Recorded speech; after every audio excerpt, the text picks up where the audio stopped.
Hey everybody, it's Professor Dave, and I'd like to talk to you about Michael additions. He knows a lot about the science stuff. Professor Dave explains.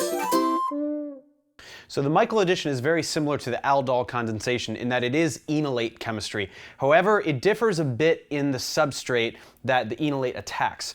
So let's take a look. This we've seen already.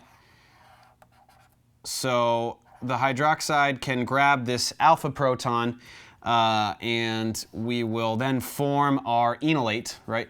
We know about the enolate. Now, here's where it's a little bit different.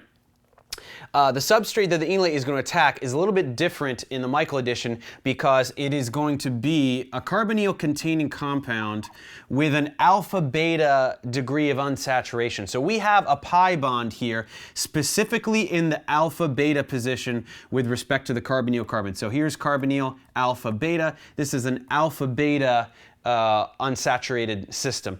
So what this is going to do is it is going to delocalize the site of electrophilicity. It's going to delocalize where the enolate is going to attack because there is some resonance stabilization. These two pi bonds are conjugated. So there is a resonance structure where we could draw this pi bond over here and the electron density from the carbonyl up there. So that means that whereas typically, and if this pi bond wasn't there, then there would be a partially positive charge here on that carbonyl carbon, and that would be the only site of electrophilicity.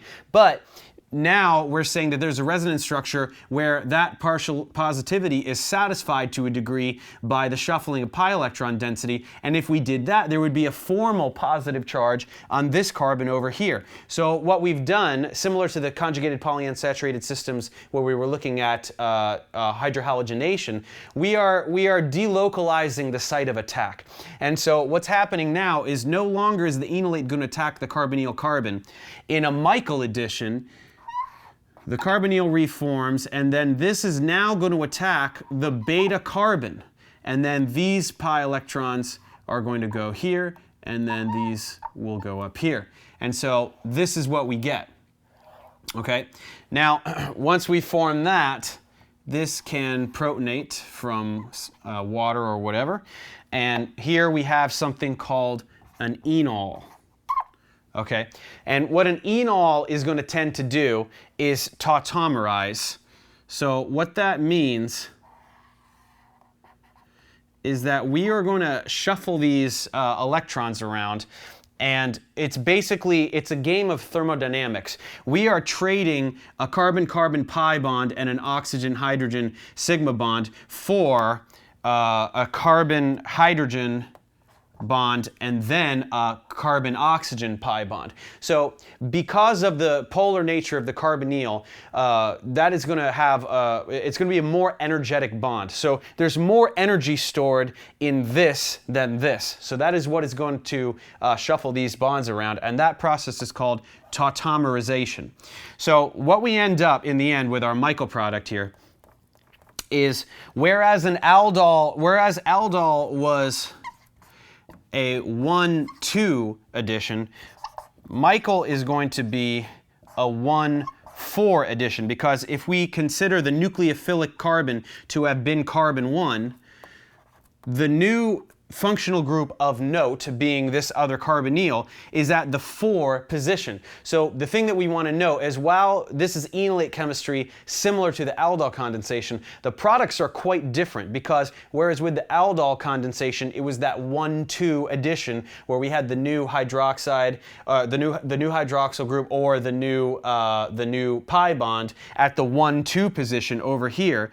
The chemistry that has occurred in the Michael addition is such that we have a dione. So first of all, we have two carbonyls as opposed to a carbonyl and a hydroxyl or a double bond. So we have a dione, and they are specifically in this configuration. They will always be precisely this far away from one another. So whether we are looking at products and trying to predict what kind of reaction formed them, if we're doing that, then the spatial distribution of those groups can cue us into what reaction occurred. But also, if we're just going in the forward direction, we can always check. We have to know that these groups are going to end up this far apart from each other. So the Michael addition is similar to the aldol condensation in that it is enolate chemistry. It differs in a couple of regards. Number one, the substrate always will have this alpha-beta unsaturation, which will cause the enolate to attack the beta carbon instead of the carbonyl carbon. That's the key difference mechanistically. And then the key difference in the product is the spatial distribution of the oxygen-containing functional groups in the product.